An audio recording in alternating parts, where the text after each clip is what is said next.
teman-teman, kali ini saya akan kembali lagi membahas mengenai salah satu yang sedang viral saat ini. Ya, kita ketahui memang seperti drama yang sudah terjadi di Liga Indonesia.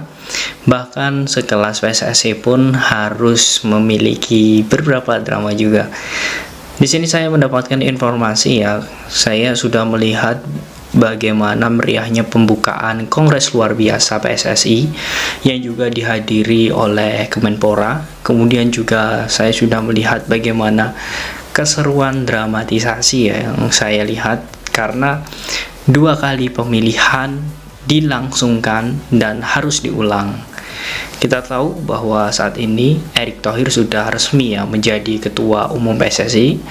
Kemudian ketika kita melihat ternyata di Waketum ini sangat panas. Awalnya memang betul kita melihat bahwa sosok Zainuddin Amali, yakni juga Kemenpora, ternyata memenangkan ya suara dengan poin 66, kemudian diikuti Yunus Nusi, kemudian Ratu Tisa.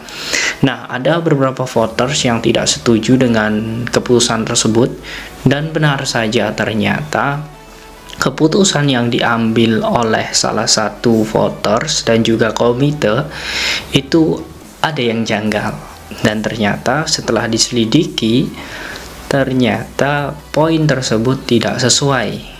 Artinya beberapa voters yang meminta agar voting diulang dikabulkan. Hal ini pun karena salah satu voters ya dari Persiba Balikpapan pun mengatakan bahwa itu semua permintaan dari Iwan Bule yang mengatakan bahwa ini harus diulang.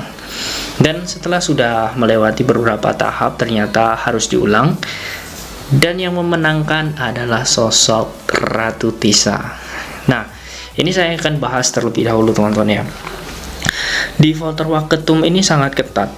Di sini kita lihat bahwa poin Ratu Tisa itu adalah 54. Kemudian diikuti Yunus Nusi 53, kemudian diikuti oleh Zainuddin Amali 44 suara. Nah, artinya memang dari beberapa voters ini memang betul di voting pertama atau pemilihan pertama itu ternyata ada kecurangan, dan ini memang betul sekali. Terlihat Ratu Tisa yang awalnya di urutan ketiga bisa naik menjadi Waketum PSSI. Artinya Waketum PSSI sudah dipimpin oleh Ratu Tisa dan juga sosok Yunus Nusi. Nah, namun ketika berjalan waktu, di akhir dari pemilihan ini sosok Yunus Nusi langsung mengatakan bahwa ia mengundurkan diri. Dan ini pun menjadi hal yang memang tidak terbayangkan sama sekali mengapa drama ini terjadi, dan otomatis yakni Zainuddin Amali selaku Menpora naik menjadi Wakil Ketua Umum 2 PSSI. Nah, memang ini menjadi hal yang sangat di luar dugaan ya. Saya pun juga tidak merasa bagaimana ini bisa terjadi, lantaran jika awalnya yakni sosok Zainuddin Amali dan Yunus Nusi itu tidak ada sama sekali terjadi apapun, dan Yunus Nusi pun tidak mundur. Sekarang Yunus Nusi mundur dan yang digantikan adalah Zainuddin Amali ini sendiri. Kita sebelum membahas lebih jauh ya teman-teman ya, bahwa sebenarnya ada hal yang harus saya garis bawahi. Yang pertama, Yunus Nusi mengundurkan diri hingga saat ini, hingga konten ini dibuat, itu belum memberikan alasan apapun. Yang kedua, kemudian Ratu Tisa naik ya, artinya ada orang yang memang benar-benar fokus di PSSI, khususnya di pengurus inti. Karena saya bilang seperti itu, jika Erick Thohir menjadi ketua umum ya, kemudian wakilnya adalah Zainuddin Amali, mereka adalah orang yang super sibuk. Artinya harus ada yang ditinggalkan di PSSI. Nah, sosok yang ditinggalkan itu adalah Yunus Nusi sebagai wakil ketua umum ketika dirinya belum mengumumkan mengundurkan diri. Karena di votingan pertama dia berhasil ya menjadi wakil ketua umum, kemudian di bawah Zainuddin Amali. Nah, setelah Ratu Tisa naik ternyata Yunus Nusi pun mundur. Ini yang menjadi pertanyaan. Nah, hingga konten ini dibuat ternyata sosok Yunus Nusi masih memiliki draft atau jabatan atau sebagai calon Exco PSSI. Nah, ini yang akan saya bahas ya. Mengapa demikian? Di sini saya melihatnya bahwa sebenarnya di posisi Exco ini juga akan menentukan bagaimana langkah ke depan, baik itu dari liga ya, kemudian dari kompetisi pembinaan usia muda, kemudian pelatih, semuanya akan ditentukan di sini, dan ini tidak bisa main-main. Nah, artinya memang sekelas apapun ya, jika masih ada orang-orang yang memang tidak memiliki kompetensi di situ, mungkin ini menjadi hal yang harus diperbaiki atau dipertimbangkan oleh pengurus-pengurus baru. Nah, saya tidak tahu apa yang akan terjadi nanti.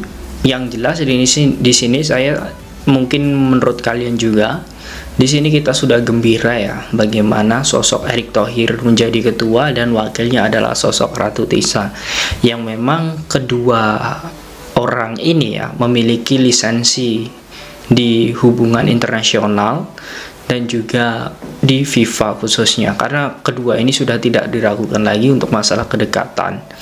Nah, oke, kemudian yang selanjutnya teman-teman, saya ingin membahas mengenai visi dari Erick Thohir sendiri. Ya, kita ketahui bahwa sebenarnya Erick Thohir ini memiliki beberapa visi dan misi yang sangat bagus.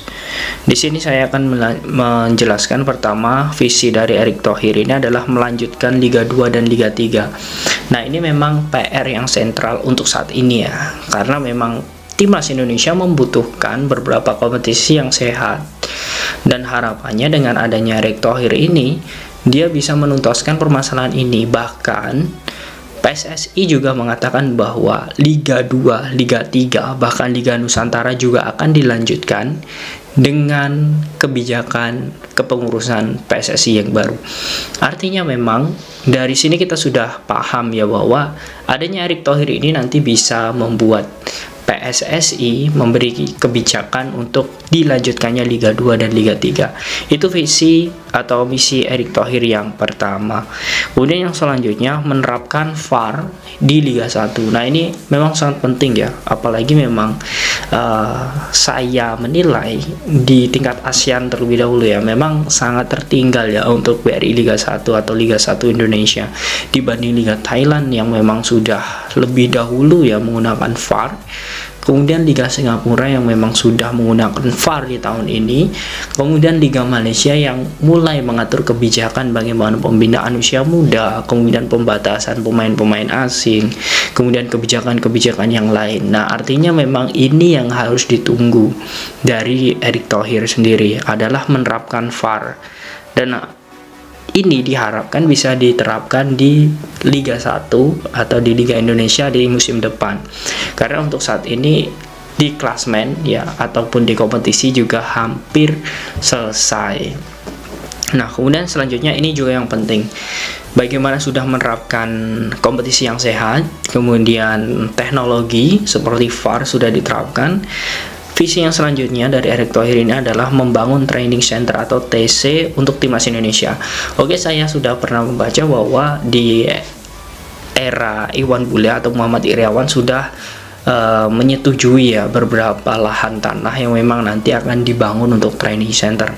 Dan ini memang harus dilanjutkan oleh kepengurusan yang baru, yakni Erick Thohir. Nah, ini memang menjadi hal yang bagus dan diharapkan memang ini akan berkelanjutan ya, jangan sampai ini nanti tidak terjadi. Nah, harapannya memang training center ini bisa membuat pelatih-pelatih yang akan menangani timnas nantinya jika Sintayong diperpanjang ya, itu kan merasa senang, karena memang bagaimana fasilitas timnas Indonesia saat ini masih kurang memadai jika hanya bermain di stadion saja, tidak memiliki fasilitas latihan yang memadai. Dan TC ini bukan hanya untuk senior, ini akan untuk U23, U19, bahkan untuk U15. Maka dari itu lahan yang sudah disiapkan tentunya harus dimanfaatkan dengan training ground atau training center yang bagus. Nah, kemudian selanjutnya adalah membenahi kualitas wasit. Ini adalah simple ya, 5 poin simple dari visi misi Erick Thohir ini, tetapi memang saat ini dibutuhkan. Nah, apalagi kita tahu ya minggu-minggu ini di BRI Liga 1 banyak sekali kontroversi wasit, dan diharapkan dengan adanya pembinaan wasit, lisensi wasit, kemudian studi banding wasit Indonesia ke Eropa, itu bisa dijalankan Erick Thohir, karena untuk komunikasi internasional sosok Erick Thohir memang sudah tidak diragukan lagi.